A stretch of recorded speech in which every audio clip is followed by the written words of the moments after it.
Good afternoon. My name is Daniel Moulthrop. I'm the CEO of the City Club of Cleveland, and I'm delighted to introduce this afternoon's program, a conversation about the proposed extension of Cuyahoga County's tax on cigarettes and alcohol. This is issue 7 on your ballots. We all know it as the sin tax.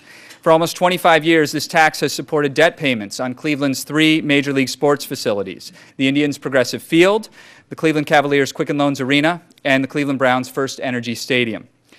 The history and context of this tax are complex. In 1990, voters passed a tax on alcohol and tobacco to fund the construction of the baseball-basketball Gateway complex. In 1995, the tax was extended to fund the demolition of the old municipal stadium and to build a new football stadium in its place. These 3 sports facilities are publicly owned, and the public also pays for some of the maintenance, as is required by the lease agreements with the teams that occupy them. Passage of Issue 7 would continue this tax for another 20 years, and that's passage of Issue 7 in May on Election Day. Voting open today, by the way. There's been a great deal of community debate on the merits of the tax and the fairness of the city and county's lease agreements with the major league sports teams. Both the Cavaliers and the Indians have submitted a list of repairs totaling $135 million, and the Browns have submitted a similar list, budgeted at $23.7 million over the next 10 years. Those are the facts we know. The nuances and arguments in favor and opposed will be fleshed out in today's conversation. Our hope with this panel is that we are all, panelists and audience alike, able to leave this discussion with a better understanding of the real issues and the consequences of an up or down vote. We didn't set this up to be a debate. There are no timed responses, no formal format that could limit conversation. Just an opportunity to engage in the civic discourse the City Club has engaged in for over 100 years. To that end, we hope everyone, panelists and audience, will respect this discourse and give everyone an opportunity to express themselves. The second half of our program is devoted to questions from the audience and questions from those of you listening on 90.3 WCPN. If you'd like to join with a question and you're listening on 90.3 WCPN, you can tweet at us. Just use the hashtag CityClub. Having said all of that, I'll now introduce our moderator, who will introduce our panelists and get our conversation rolling. Please join me in welcoming Nick Castele of 90.3 WCPN ideastream. Thank you. Thank you, Dan. Thank you all very much for coming and showing an interest in this issue and being engaged in this conversation. My panelists here, will start from my far left here and we'll come down the row. Joining us via Skype is Neil deMause. He's the author of the book Field of Schemes and runs a blog of the same name. He has studied lease agreements and agreements between the public and sports teams for many years now, and he brings a national perspective to our conversation. Peter Pattakos is an attorney who is part of the campaign against the sin tax and has been making his message known in various ways over the past several weeks. Kelley is president of Cleveland City Council, and Len Komoroski is the CEO of the Cleveland Cavaliers, and I'm Nick Castele, a reporter with WCPN ideastream. Kelley, Council President, I wanted to start with you here. You are a supporter of this tax extension. Over numerous years since we've built these facilities, we have put hundreds of millions of taxpayer dollars into them for the construction of the facilities. Why are you asking now, why are supporters asking now for the public to put more funds in to fund repairs on the stadiums? Thank you, Nick. It's a great lead-off question. And first, I want to thank you and Dan for having me. It's really a true honor to be able to speak at the City Club of Cleveland. This is a real treasure in our community, and I'm honored to be here. In terms of your question, as the debate goes on, I would be more than happy to spend a lot of time talking about the billions of dollars in investment that's generated. I'd be happy to talk about the hundreds of millions of dollars in local taxes and state taxes that it's generated. I'd be very happy to talk about the jobs that it's created and its endorsement by the building trades and the AFL-CIO. I'd be happy to talk about how this has transformed the state of Cleveland and how we could be without three major league sports teams had it never passed. But what I want to focus on and why I am for this, the passage of Issue 7 so emphatically, is that because we as a community voted to fund these stadiums in the manner that is described in Issue 7 via the sin tax. We All the debates about whether this was a regressive tax, all the pros and cons were laid out at that time, and we as a community said yes. That's to say, voted for it in 1990 and yes. 95. And then again in 1995. Again, we said yes, we want to fund stadiums in this manner for the purpose of keeping professional sports in Cleveland. Because of that vote of the people of the city of Cleveland, the community leaders entered leases and have obligations. We formed partnerships with the teams, and by the way, the teams have been great partners, and we want to be a good partner. Now that the people have voted, now that the facilities are built, now that we're midway through leases with 3 partners in the city of Cleveland, we have obligations. We have obligations to fund our ongoing capital repair as well as the remaining debt service obligations. Now, we have to pay these obligations regardless. The only question we have is it going to come from the sin tax or is it going to come from the general fund? The general fund is that fund that pays for police officers, it pays for firefighters, it pays for EMS, it pays to fill potholes, it pays for to maintain the parks where our kids play. We have obligations. The question is, do we want to be the type of landlord that meets our obligations as we stated we would and be a good partner with those that have been a good partner to us, or do we want to defer maintenance or put it in the 2016 or 17 budget? And we all know what happens when you defer maintenance items and capital items. It gets more expensive and the problem becomes bigger. We have an obligation. Let me stop you right there. And Peter Pattakos, I want to bring you in. When supporters do say that we have signed obligations to put public funds toward these facilities, what is your response to that in making the argument against that sin tax? What is the better way to go about this deal that you're arguing? You know, the fact that the Keep Cleveland Strong campaign's first talking point is about the public's obligations here is very telling, in my opinion, and in the opinion of my fellow citizens on the Coalition Against the Sin Tax.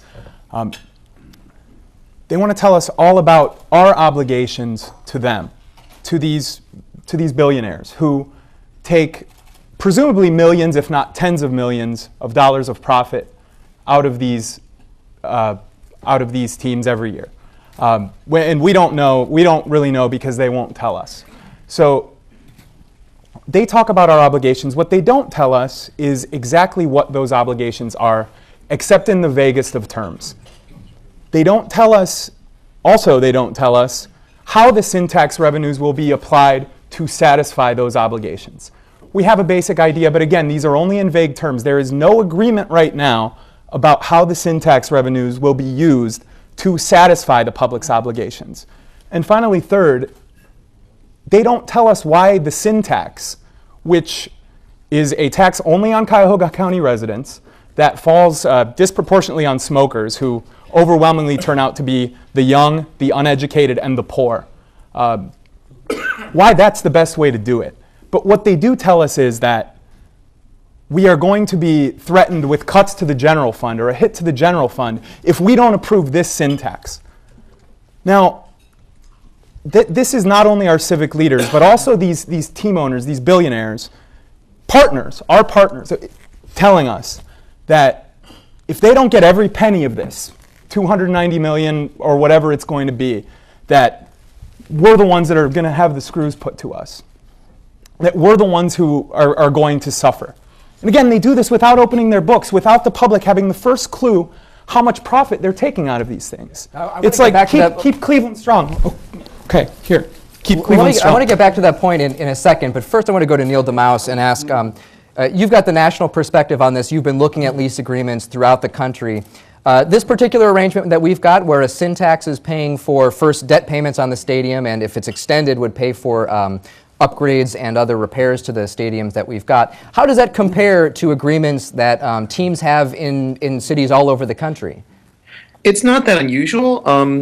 What you see across the country is all these stadiums that were built back in the 90s are starting to get to the point where teams are starting to look around and say, okay, they're not the newest thing on the block anymore. Other team owners have nicer scoreboards, nicer luxury suites. How can we get these upgraded? And the way that a lot of these leases were written 20 years ago is that you have either clauses requiring maintenance up and capital upgrades, or you have state-of-the-art clauses like you've seen down in Cincinnati, where the stadium has to be kept in the top echelon of stadiums for the league. So that part is not that unusual. And I don't disagree that with what Council President Kelley says, that there was an agreement made. But look at what the agreement says. In these cases, basically what you have is the county is saying the public has to pay for continued upgrades, or else the teams can break the leases. That's the deal. It's not an obligation, it's a decision that has to be made. And we're seeing across the country, city after city, making that decision. And, if you look at St. Louis with the Rams, who had a very, very sweetheart state-of-the-art clause where the team was able to demand all sorts of upgrades. I think they were going to be able to demand about $700 million in upgrades. The city actually said, no, we're not going to go along with that. Okay, fine, break the lease. We'll go back and sit down and negotiate. And that's the decision that Cleveland has to be making right now, is not do we live up to our obligations, but we find ourselves in the middle of a deal where suddenly we're being asked to put a lot more tax money into it, and is that worth it from our perspective, or is this something that we need to sit down and renegotiate and say, okay, what's something that we can agree to that doesn't break our budget, and yet that doesn't that placates the teams, let's say. Well, let's put that question to Len Komoroski here, CEO of the Cavaliers. If this syntax were to fail and it were to expire without being extended, without being renewed, would the Cavaliers, would the teams sit down and say, okay, we will shoulder the cost of these repairs that we want to make privately rather than ask the taxpayers to do so? Well, I think the first part, and it's great to talk about what goes on in other cities. Let's talk about what goes on in Cleveland, and then also a context as it relates to other markets. So let's take a look at the Cavaliers as an example in comparable markets within the NBA. Right now, as it relates to our lease, by any guise, it would be viewed as a very, very public-friendly lease. In fact, if you look at comparable markets in the NBA, we invest more dollars privately into the queue than any other comparable market in the NBA. Since the opening of the queue in 1994, every nickel that has gone into the queue, whether it be capital repairs, maintenance, also since 2004, the obligations of our landlord, which is Gateway, which includes property taxes and their payroll, insurance, other matters, have been covered in partnership with the Indians. So you have in this marketplace, you have amongst the most public-friendly leases overall to that extent. And then, as Council President Kelley cited, you have a provision in there for these major capital repairs. So those investments by the teams are not going to stop. They're going to continue. In our case, it's totaled $128 million since day one. In addition to that, all the 100% of the operational cost, which in comparable markets as well, in many other comparable markets, those expenses are also picked up by the public sector. And in our case, to the amount of $10 to $15 million a year, have also been 100% privately financed. So when you look at that in the aggregate, we have more invested privately than any other comparable market in the NBA. We're proud to do that. It's a big part of our culture, and Dan Gilbert, our owner, in terms of our belief in investing in live, work, and play urban markets, as he does in Detroit and in Cleveland. We have great partners with the Indians and the Browns who do the same and look at it from the same type of lens.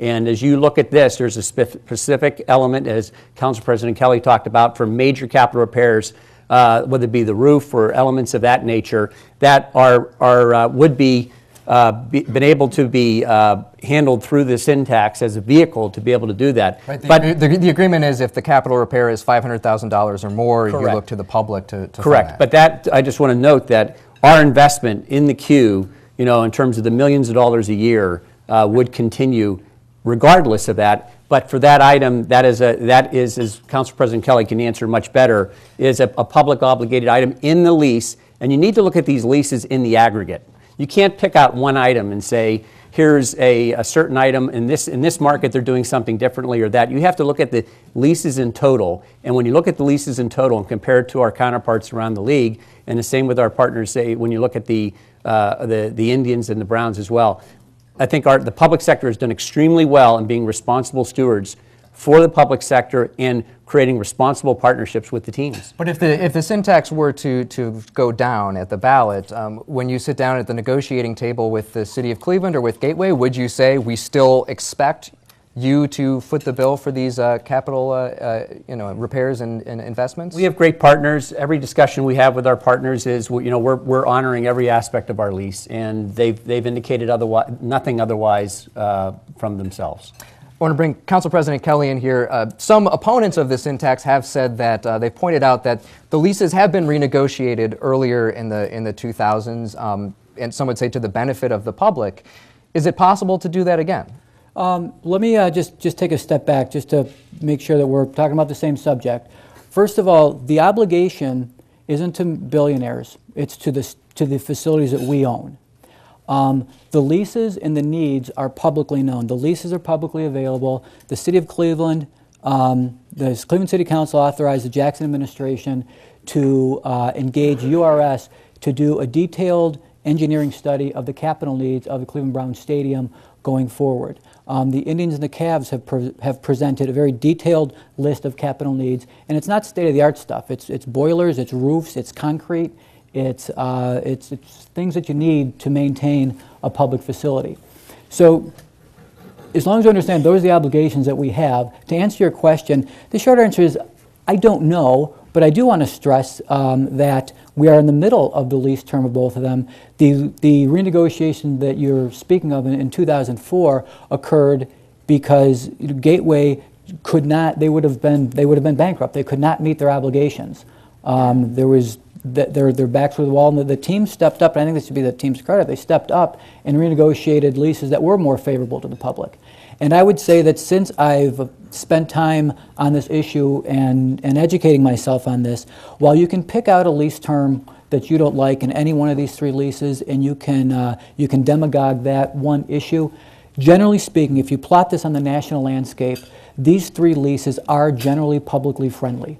And I think that we can't look at this as a commercial lease or a lease for Class A office space. We have to look at what do our leases look like in relation to other professional sports teams. And for that, I would say that they are, generally publicly favorable. Not perfect, but generally publicly favorable. But you have said that if this were to go down, you said the general fund would be at risk. Would there be no other options? At this point, that's what we pay out of. The general fund paid. We had a line item in the budget that me and my colleagues just sat through for 2 weeks, where we had a debt obligation to the stadium going forward, and we will have that till 2028. Peter Pattakos, I want to bring you in here. The notion that supporters say that the general fund, the fund that would go to fund your basic city services, paying payroll, all the things that you expect a city to do for you, would be the next thing that would be at risk if the sin tax were not available to pay for repairs. What do you make of that notion? And do you have another alternative? If not the sin tax to pay for these repairs, what else would you suggest? Well, we've proposed several alternatives, and we believe that there should be more. We believe that we're a group of citizens working on our volunteer time, and we've come up with several ideas, which I'd like to get into. I have said what I think already about the idea that that these partners in the team owners would threaten the general fund and would threaten the public with cuts to the general fund in this case. And Mr. Komoroski and Councilman Kelley, with respect, can talk all they want about how favorable these leases are in their own determination. There's no real way for the public to know that if we don't see how much profit they're putting in, how much profit they're taking out. There's no way for us to know that. Well, let me ask you about some of these alternatives that you've proposed. I know one of them you've suggested is a multi-county tax that numerous counties would pay. Another one would be increasing the tax on admission. Can you explain how would you actually get those done, and why would those be a better alternative? A multi-county tax would be a fairer way to go about this, a multi-county sales tax such as what they do in Denver. In Denver, they've already paid for their 4 sports facilities. They have 4 pro teams in Denver. And they passed a multi-county sales tax, I believe, of half a penny. The 7 or 8 surrounding counties, they paid it off in 10 years, everything. Now, we've put over $1 billion into our stadiums already in just hard costs, which doesn't even account for property tax exemptions and other hidden costs. So there's never been an accounting of the real cost, but it goes well into the billions, well over $1 billion. Now, we still owe hundreds of millions on these. And to do that, though, the multi-county tax would require a change in state law, is my understanding. Just like the change in state law that got the sin tax on the ballot in the first place. They change laws all the time to pass taxes. County commissioners can pass a tax right now. If a group of county commissioners wanted to agree to pass a sales tax, they could do that, I believe, just for economic development purposes, if we could get a consensus on that. Sure. Councilman Kelley. Thank you, Nick. I want to respond to that because the difference between a lot of these proposals and the not raising but continuing the tax that we've been doing for 25 years, the difference is simply reality. To do a multi-county tax, you'd have to go to Columbus, get the governor and the Republican state legislature to agree, yes, we want you to be able to tax more. We would have to go to the 7 surrounding counties, get 3 county commissioners in each county to agree, and we'd have to get that passed. While you're doing that, I've got a budget to pass. We have our obligations to meet, and we need a funding source to do this, because right now we've got the general fund is at risk. We have to deal in what's going to be realistic in 2015. Regarding the admission tax, I think that is something that is, if ever there was an example of the law of unintended consequences, I think that's the best suggestion.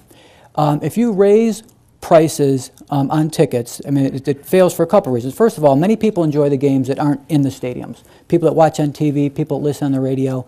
But first of all, what you do is you ice Cleveland out. You think about all the hard work that the Greater Cleveland Sports Commission does to bring the women's Final Four, the MAC tournament, the NCAA tournament. You think of all the concerts we're having. We would essentially ice Cleveland out of that market for attracting these events that bring so much to this town.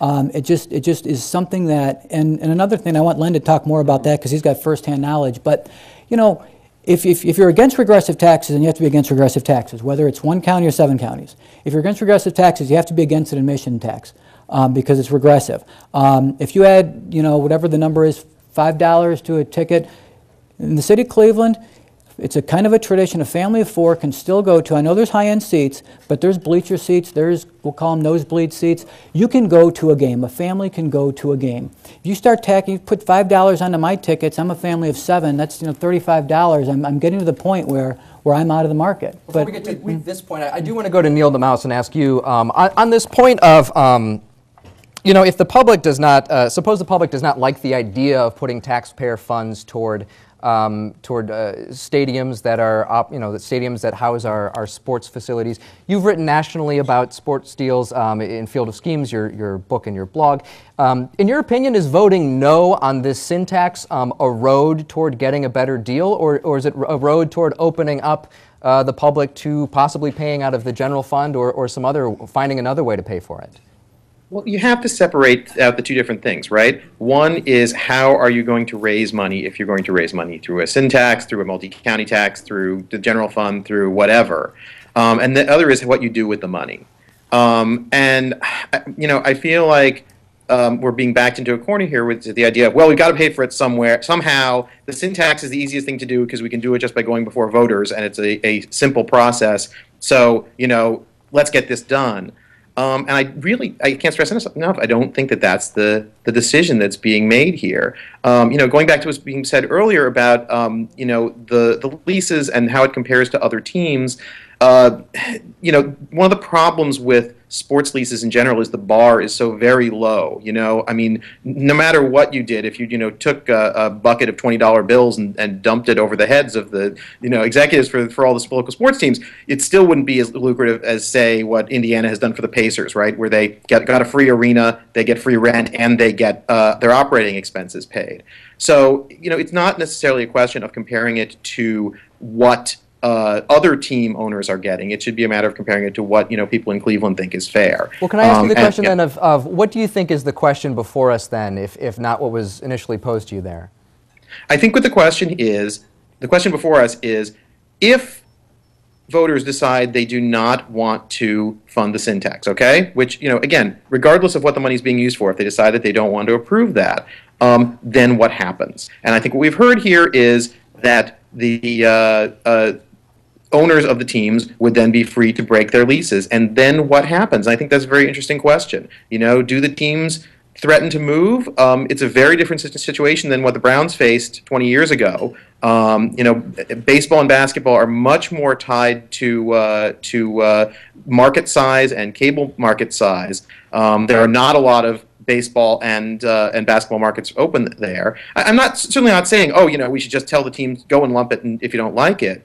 But it's a negotiation here, and the question is, if we decide we don't want to go ahead and approve this sin tax as a way of continuing to fund more money for the team's expenses, then what are the team's options? What are the city's options? And what can we sit down and negotiate? And I think, you know, it is not a question of what was decided 20 years ago we have to then keep paying up for forever. It's a question of where we are now. What do we decide going forward? Well, Len Komoroski, I want to ask you then, as CEO of the Cavaliers, what are your options if this doesn't pass? Well, again, I'm just restating what you asked a question before. Say it the same way again. We are continue to invest, and we have invested tens of millions of dollars in the queue.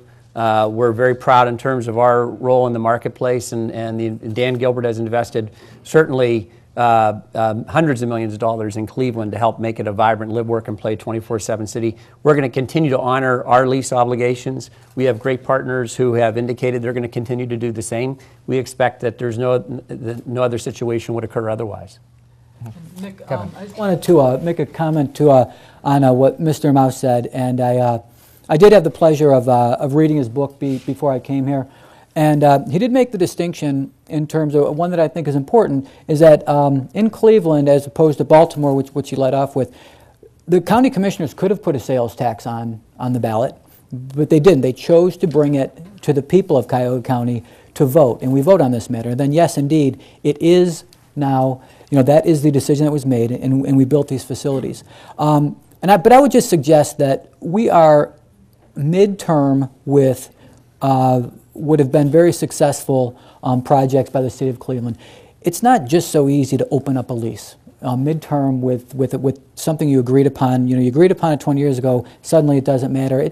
It's not that simple. And I would suggest, while we don't know what would happen if this fails, hopefully we'll never have to cross that bridge, but we have to remember we are still obligated. We are still obligated by the lease. More than likely it would be something where there would be a legitimate capital expense, a roof, concrete, something, and if the sin tax weren't there, we would probably have to look at how do we budget for it. We'd probably have to put it out 1 year, 2 years, and then it would get worse and it would get more expensive. But we'd meet our obligations. It would just be we wouldn't be the kind of landlord, we wouldn't be the kind of partner that we want to be as public owners. We've got a couple of minutes here. Peter, would you like to respond to that? Peter Pattakos, opponent of the sin tax. Thank you. To say that the county commissioners could have done whatever they wanted on the ballot and chose the sin tax glosses over a really important point, which is that it was really the Greater Cleveland Partnership that put this on the ballot. And Greater Cleveland Partnership, the local chamber of commerce, one of the biggest chambers of commerce in the country, represents the infusion of money in politics as much as any organization in the country. So to pretend that county council is just acting freely here without being influenced by their corporate sponsors, who they can't win an election without, I think is glosses over a very important point. And to say that you're constrained by reality, you had 20 years to get this right, to come up with something better. This isn't just something that snuck up on you. So as far as other options, we could also tax the advertising in the stadium. Why not tax in-stadium advertising? Part of one of these, on all of the teams' lists, they included items for scoreboards for more than $15 million items for scoreboards. There's a big question about whether a scoreboard qualifies as a necessary capital improvement, and what about that scoreboard and how technical it has to be, et cetera. And the teams make a lot of money selling ads on those scoreboards. So one more idea, and again, there's a lot of ideas. We could sit here for hours and talk about them. One idea is, why not tax the sales of that advertising? They must make a lot of money on that, and that would spread the burden more fairly as well. So we'll turn it over now to Dan Moulthrop. Just going to pause for a little brief moment of housekeeping here. Today at the City Club of Cleveland, we're enjoying a panel conversation on the extension of the sin tax. We're about to take audience questions, and we encourage you to formulate questions for our speakers now. And we remind you, too, that your questions should, in fact, be questions, and they should be brief and to the point. We welcome all of you here and those joining us via broadcast on WVIZ PBS 90.3 WCPN and 104.9 WCLV ideastream, our primary media partner, or WTAM, or one of the many other broadcast partners across the state and across the country. Broadcasts of the City Club of Cleveland are made possible by Cleveland State University and PNC. Our live webcast is supported by the University of Akron. This Friday, April 4th, the City Club welcomes David Kerp, professor at the Goldman School of Public Policy at the University of California, Berkeley, and the author of Improbable Scholars, a book about the turnaround at the Union City Schools in New Jersey. For a complete list of our upcoming programs or to make a reservation for any program at all, please visit us on our website, cityclub.org. We welcome guests today at tables hosted by Building Laborers Local 310, Calfee, Halter, and Griswold, Cleveland Cavaliers, Cleveland Indians, Cleveland State University, the Downtown Cleveland Alliance, the Greater Cleveland Partnership, and Historic Gateway Neighborhood Corporation. We thank you all for your support. Today's program is also sponsored by the Northeast Ohio Media Group, the City Club's sponsor of politics and policy programming. We thank you for your support as well. Now we would like to return to the panel for the traditional City Club questions and answers. We welcome questions from everyone, including guests and listeners. Listeners are invited to tweet their questions using the hashtag City Club. Holding the microphones today are City Club Program Director Carrie Miller and Marketing and Outreach Specialist Kirsten Pianka. Our first question. Good afternoon. I'm Ned Hill, the Dean of Levin College of Urban Affairs at Cleveland State University. One of the nearly unique features of the tax code in the state of Ohio is the local wage and income tax. Do you have any idea as to what the offset to the expenditure on the arenas are that come from the wage and income tax paid by players, managers, and acts that are in the Gund Arena? Thank you. Thank you for that question. I would say, first off, just looking at terms of actual tax dollars that have been impacted in terms of state and local have been upwards of $900 million over the term of the 20-year duration here. So you're right in terms of wage tax, sales tax. Peter, if I want to correct you, property tax is also paid. Is not exempted in terms of the queue in Progressive Field. That is paid through our arrangement. So just to correct you, though, I want to make sure that case. And then in addition to that, I wanted just to create one note, because just in terms of about the admissions tax, because that's one of the proffered elements. Right now, which is also another vehicle in terms of revenue generation, when you talk about user tax, facility tax, admissions tax, it's really the concept is there's a ticket fee and what is retained from the private sector and what goes to the public sector. Many places have zero in terms of admissions tax. We have an 8% admissions tax, which is amongst the highest in the country. We're at the bleeding edge in terms of where our ability to compete. So when you look at us in terms of other markets around the country, we're amongst the highest level already in terms of what's transferred to the public sector per ticket purchased. Above and beyond that, we got Billy Joel here tonight. So 20th anniversary of the very first act ever coming here. We are out, as Council President Kelley cited, working with our partners in the community, whether it be the Sports Commission or otherwise, to bring as many events here at the Q. We are one of the most active buildings in the country. We were up to 12th overall nationally, 31st domestically, bringing concerts, special events, 200 events. The Cavs are only 20% of the activity we have here. The thing I will note, though, is when a concert looks at a region, they'll look at Buffalo, Pittsburgh, Cleveland, Columbus, Cincinnati, Detroit, Indianapolis, Louisville. Let's say out of those 8 markets, we're going to play 2 or 3 of them. And you know what they do? They look at their net take. And we have, so compared to us, say, versus the Palace of Auburn Hills, which their admissions tax is 0, they're looking at it in terms of what kind of revenue they can generate.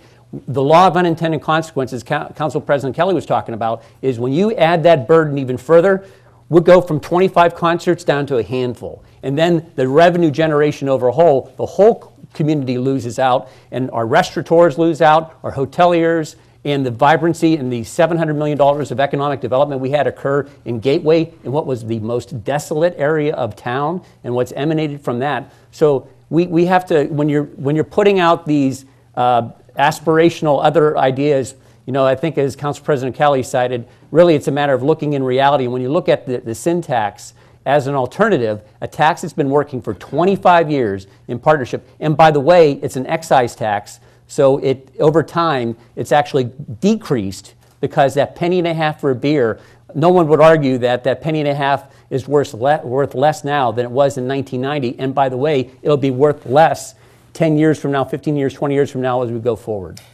Neil deMause, I wanted to ask you. Some ink has been spilled by economists over the notion of how much of an impact sports have on local government budgets as well as the local economy.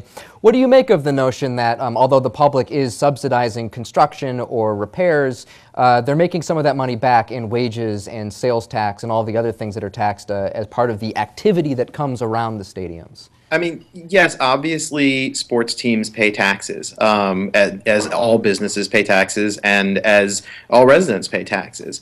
I think that it's, well, let me answer your first question first. I've been researching this for close to 20 years now, and I have been striving to find any economist anywhere, any independent economist who who believes that investing in sports stadiums and arenas has any kind of significant bang for the buck. Again, you ask, it's almost impossible to get economists to agree on anything, being the nature of economists, but the one thing they all agree on is that sports facilities are a very, very, very, very minor payback for the expense. And it's, whether you look at it in terms of the total cost, whether you look at it in terms of job creation, whether you look at it in terms of per capita income, there is almost no measurable impact. And the reason is that most of the money that's being spent is from local people who would be spending it on other entertainment uses. My favorite anecdote about this is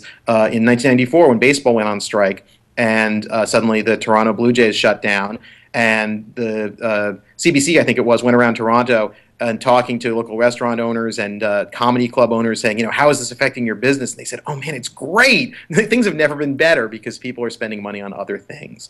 And I think that's something you really have to remember. And I hear the argument, we have to look at competing for concerts. We have to look at the effects of having an additional ticket tax on discouraging people from coming and spending here.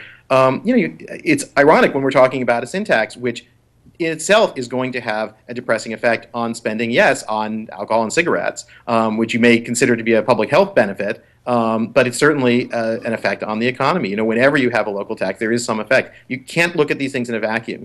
If you're spending the money, you're not generating it from out of nowhere. And in all too many cases, it's a matter of just shuffling the money around rather than actually creating new money. Can I comment on that? Well, I want to get to another question if we've got one here. If we've got time, we'll get back to that. Good afternoon, and thank you. My concern is why we don't have a shorter, broader tax. And by shorter, I mean it's a 20-year proposal, I believe, but I don't think that the teams or the leaseholders are committed for 20 years. And perhaps, as Mr. deMause mentioned, there should be a negotiation from time to time if we're going to extend public support. Broader, both in the sense that 25 years ago, I'm not sure I would brag about our county commission at that time, but we had a 19th century form of government. We now have a 21st century charter that also tasks the county specifically to do economic development, which this is supposed to be part of. Why don't we have an economic development tax that might be broader on our citizens and might be part of a plan that there was a negotiation between the teams, the leaseholders, other people, other economic entities as to what is the best economic future for Cuyahoga County. Council President Kelley, we want to take that? Thank you. Thank you for the question. The short answer to your question is that we didn't want to impose any new taxes. This tax we've had for 25 years. It's a de minimis amount of money, a penny and a half for a beer, a penny for wine, 4.5 cents for a pack of cigarettes. And quite frankly, if you believe that if it were to go away, that somehow your beer would go down by a penny, I would suggest that that's not true. And I was just having some fun with this anecdotally, but then I got serious and I went to Lorain County. I started taking pictures of price tags. The lining kugel that the Indians are going to roll out in their lining tent is the same in Lorain County as in Cuyahoga County. There's no difference in price. But we didn't want a new tax is the short answer. And the second answer is that why 20 years? Because capital needs will always be with us. We're not going to get to a point where we make a certain amount of investment and then suddenly there's no more capital needs. We will always have to maintain these facilities because we own them, and they are always going to be subject to the Northeast Ohio winters. It's just the way that we have to go about maintaining this. And if I can add to that, the one part that's a misnomer is there's a perception that this money goes to the teams. It doesn't go to the teams. It goes to the county, and the county works in conjunction with the city. The city, and then those two entities, we work with our landlord, which is Gateway, with our partners at the Indians. We'll put forth a list that are specified in the lease as to what we can do. They then have a third party verify that, whether they agree or not. Then to that extent, they then take what they recommend, take that to the county, and in this case, the county determines whether, in terms of the funding of it. So the money does not go to the teams, and all the money goes into the publicly owned facilities. And I don't know why that's a talking point to say that the money doesn't go to the teams. The money just goes to the facilities that the teams need to operate and derive millions, hundreds of millions, tens of millions dollars of profit out of. So I don't really know what the difference is. These are costs that they would have to otherwise pay. So I just think that that's a meaningless distinction. And on that same point, though, the reason that it is an extension of what's already there is because it's worked well. We have been able to, for a very small amount of money that's taxed on goods that you don't have to purchase, it has derived great benefit from the community. And I would Mr. deMause talked about the increase in restaurant business in Toronto. That is likely true. I don't know if that's true or not, but I would say ask the restaurant owners along East 4th Street what happens when there's not a game night. Ask them what happened when a certain player made a certain decision. What happened to their business? It's not there. And just to come back to the in terms of is there an economic benefit to these? I would suggest to Mr. deMause, I was on another show with sports economist Victor Matheson, who writes a lot, basically concluded that like the mega events, you'll lose money. If you build a stadium to host the Olympics, you'll lose money. But there's one example he talked about, like a synergistic economic relationship between Wrigley Park and the surrounding neighborhood. And I think that's what we have in Cleveland. We've got 3 downtown sports facilities that are within walking distance. And this is not about the Greater Cleveland Partnership. This isn't about billionaires. This is about everybody. And I think that it's hard to determine what the economic impact is, because you can look at what payroll taxes come out of the queue or the facilities, but what about the bartenders at Flannery's? What about our friends from Local 310 that are here and the jobs that it's created and help them support their families? What about the electricians that are doing this, the steel workers? I was at a meeting just this weekend, concept that just never occurred to me. I was talking about issue 7. I was with some of my colleagues and a gentleman who is a member of the Teamsters. Think of the products that turn over at these facilities. They don't just get there. The Teamsters bring them to them, and they had to cut routes when the Browns were gone. They didn't have those routes. So this is about working families. This is about, there's a reason the AFL-CIO has endorsed this. There's a reason the building trades have endorsed this. There's a reason that labor has endorsed this, because this provides jobs for people, that puts food on the tables for families in our community. Do we have another question on this side of the audience? Question here. Yeah, I wanted to follow up on a statement that Council President Kelley made about a regressive tax is a regressive tax is a regressive tax. And this is open to all of the panelists, though. Would you consider a tax on a luxury car, say worth $40,000, $50,000 and more? Would you consider that a regressive tax? Or do you see a distinction between that and the sin tax that we're voting on May 6th? And if issue 7 fails on May 6th, would you be open to a debate on having that kind of a tax rather than a sin tax? Council President Kelley? Certainly, a regressive tax is certainly, if the same amount of tax applies to all people regardless of income, it is by its definition a regressive tax, and I think you know that. Would I be open to some other kind of tax? I am open to a realistic solution that allows the City of Cleveland and Gateway to continue to meet its obligations with its partners, whatever that is. I believe the sin tax is a fair, reasonable way to continue to meet our obligations, that we can continue as a community to do great things, to continue the progress that's happened in the City of Cleveland. I would not have dreamed in 1990 that we'd have a problem where we can't build enough housing for the young people, the people that want to move to downtown. I would not have dreamed that we would have an actual restaurant scene in Cleveland, that we'd be known as a food culture in Cleveland. This is all sprouting up in downtown. Would this have happened without these facilities? I don't know for sure, but I doubt it. Every scholar who has ever studied this issue, every scholar who has ever studied this issue in a peer-reviewed journal has concluded that whatever economic activity is happening around those sports facilities would be happening elsewhere in equal or greater amounts. Every academic. So to talk about that, what's I the... fundamentally disagree. This is I think Len Komoroski of the Cavaliers. I can read you from a study here. There now exists almost 20 years of research. Well, just one suggestion. Here's one question. Let's hear from Len, and we'll go back to Peter. One question. Let's just ask the audience even this. So let's go back to 1990 and the decision relative to the syntax. We're at a time where we had an outdated, woefully maintained municipal stadium with the Browns. The Indians were a tenant, and you had the Cavaliers operating in the hinterlands out in rural Summit County. So it doesn't pass. Okay, let's say it doesn't pass at that point. There was a lot of discussion, and it was very likely the Indians would be in another market. The Browns ultimately left, and the Cavaliers would be out in Summit County. So you're suggesting that we have no professional sports teams or facilities in downtown, that Cleveland is in a better situation than it is today. That's what you're saying. I just want to understand it, because that was the reality the voters faced in 1990. If that would not have happened, just in recreation of history, if that wouldn't happen, that would have been the consequences. We've had it played out. We had a team in Summit County. We had two teams striving to get to facilities. And so you're suggesting, and I would put this out for the audience here, that all three teams being out of Cleveland, having one team out in the hinterlands in Summit County, that Cleveland would be better today than if that were to happen, and the vote would have never passed. Peter Pattakos, I want to give you time to respond to that and the economic development argument. Thank you. First of all, back in the 90s, 30 years ago, that was a much different story. What we're talking about is continuing and approving a new tax, a new 20-year tax right now. If the last sin tax worked so well, why are we still underwater on all of these facilities? Why is there still hundreds of millions of dollars outstanding still on the construction of these facilities if the sin tax worked so well? And all I can say to your question is, you've heard what Mr. deMause says. Every serious scholar who has studied this issue has concluded that there is no tangible economic benefit. I'm reading here from Professor Brad Humphreys of West Virginia University. There now exists almost 20 years of research on the economic impact of professional sports franchises and facilities on the local economy. The results in this literature are strikingly consistent.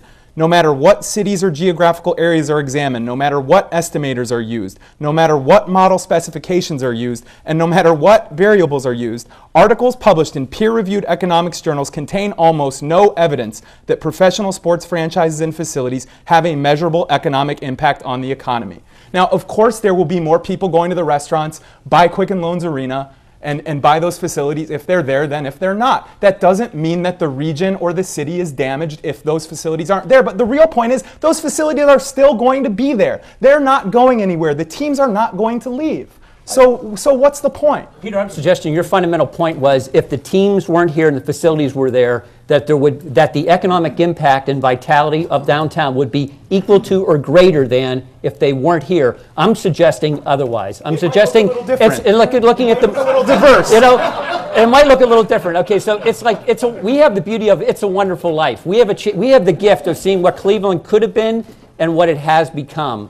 And I would suggest to you that these facilities and these teams in the core of downtown, which is another great planning scenario by our founding fathers here in terms of having all three of these facilities as part of a downtown walkable, live, work, and play 24/7 city, I would suggest to you that we are much better off as a city. And by the way, you can't. I'm also the chairman. I'm also the chairman of the board of our Convention and Visitors Bureau, and we have people out here on this. I'll tell you this. These teams also account for a large part of the destination traffic. They also work synergistically with our convention center, with the casino, with Playhouse Square, and we have an amazing array of destination assets working together. And without those teams being in downtown, like you're suggesting, I would suggest that the economic impact would not be the same. Neil deMause, I want to turn this over to Neil deMause for just 1 second and give you a chance to add any input on that if you'd like to, and then we'll turn it over to more questions. We've got about 10 minutes left here. Sure thing. I'll try and be fast. First of all, very briefly, I have spoken to restaurateurs about the impact of sports stadiums, and invariably what they say is that is very difficult to capture the benefits of them because you've got, a limited number of days a year that they're open, and they're a limited number of hours per the day. So you've got, say, a baseball stadium, 80 days a year, you have people stream past for about an hour before the game and then stream past for an hour after the game. It's very hard to capture that. And I've had restaurateurs tell me that, they close on game days in certain instances because it's just such a flood of people they can't deal with.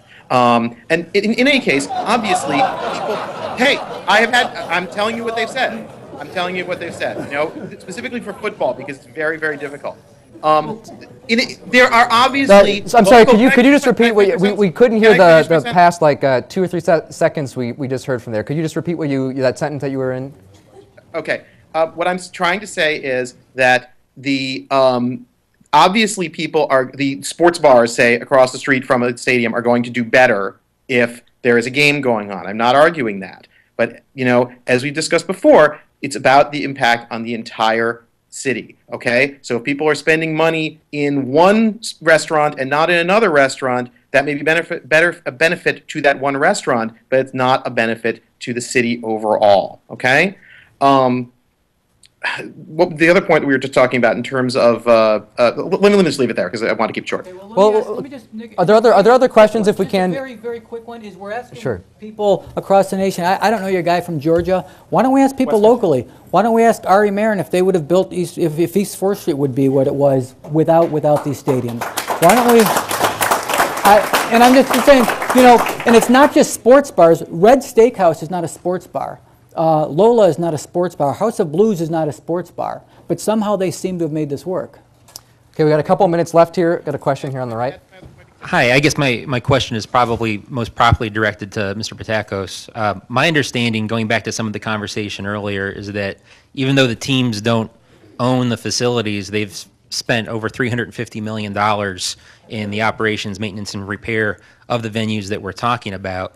And I guess my questions are, one, are you familiar with that? And two, do you think that's a good thing that the tenants of these facilities are making that kind of investment in buildings that they don't own? I think, of course, it's good when somebody who runs a business pays the costs of their business that they run. I think that's a no-brainer. I think most businesses in this town pay the costs of the facilities that they run their businesses out of. I think that's a pretty common arrangement. So, yes, that's great. And I think, again, without knowing how much profit these guys continue to take out of these facilities, it's impossible to evaluate how meaningful it is that they do spend whatever it is that they spend. Nobody knows. There's no transparency on the issue, which is, again, why I'm here, part of why the Coalition Against the Sin Tax exists. So, thank you. Well, we've got about 5 minutes here. Are there other questions? I have a statement and a question. Joe Bobeck, Great Lakes Housing Group. I am a property owner downtown, and I can speak to Len and the group that we own properties from a multifamily standpoint in a parking lot, and when LeBron left, revenue went down. Okay, so I can speak on that behalf. The other question for me, or the question for me is, you're really talking about 3 different businesses, and I may be ignorant to the whole thing, but how are you talking about baseball, basketball, and football in the same conversation? You're talking about 82 games a year. Len, you guys do at the Gun how many games? 200 events. 200 events. And the Brown Stadium, which you may do, how many do you guys think? 10 to 20? So I don't know how you lump the conversation together, and if you guys can help educate me on how it, Councilman, how you guys really evaluate how the money's distributed and stuff like that. Certainly. Whether it's football, basketball, or baseball is really not that important. What matters is the building, because it's the building that we own. And it's the building that we have an obligation to maintain, and it's the building that we have an obligation to pay the debt service on. And we want to do so in a manner that has the City of Cleveland and Gateway acting as good partners and good landlords. Whether there was 100 games a year in Brown Stadium or there were 10, we still have the same capital obligations. We determine those obligations. We don't just make them up. We hired a top-rate engineering firm, and we paid them a fee to go and determine what our capital needs are. And they produced a detailed report for us. We know what the capital needs are. We negotiate, very strong with them, as does Gateway when capital requests are there. But the number of games, the amount of money the teams might make on a certain year or might lose on a certain year isn't really relevant. The question is, we own this stuff. We have an obligation. What are those capital obligations, and how do we meet them? And just to clarify, sorry. Well, here's the The question is, should I'm sorry, could you repeat the question? Shouldn't it be relevant for an outdoor stadium, because your capital improvements at Brown Stadium may only get you 10 years versus your capital improvements at Gunn may get you 30? So shouldn't the capital improvements be relevant whether you've got an outdoor stadium or an indoor stadium? Certainly that's taken into consideration. The outdoor stadiums will age differently than a covered stadium. And that's all part of the engineering study, and that's all part of the information. But all that is part of our obligation. It's what our capital needs as defined in the lease, that's our obligation. And the one note I would just add, so while there's 300 what you would call ticketed events at the 3 different venues, there's hundreds. I know in the case of the Q, we have 550 other events that are non-ticketed, weddings, bar mitzvahs, meetings, you name it. The Indians have hundreds, the Browns have hundreds. So these buildings are used 365 days a year, bringing over 4 million people downtown annually, which represents over a third of our destination traffic into downtown. So they do have a overall impact. And the one note I'll have, because this also ties in with the tax itself, is over 60% of the attendees for Cavaliers games come from outside of Cuyahoga County, as it is for the Indians and for the Browns. Above and beyond that, for Billy Joel tonight, because it's a unique event, we'll probably have 70% come from outside of the county. And when we have, like next year, we just had the regionals that took place for the NCAA. That's going to be in Cleveland. Next year, that'll be over 90%. And guess what? The 4 largest accounts in terms of malt beverage sales in county are the 3 sports facilities and Horseshoe Casino. And they're bringing in people from the region with the primary source in terms of driver of that. So it does really function as a regional tax when you look at it that way and share the burden amongst the, ensuring that responsibility amongst the greater region. Now I want to say thank you very much to all of our panelists. That is unfortunately all the time we've got left here. I wanted to get in one more question, but we're just out of time. So I'll turn it back over to City Club CEO Dan Moulthrop. Witter. Today at the City Club, we've been listening to a very special forum panel conversation on the extension of the sin tax. It will be rebroadcast tonight at 11 o'clock on WVIZ PBS ideastream. Thank you very much, Nick Castele. Thank you to our panelists. Ladies and gentlemen, our forum is now adjourned.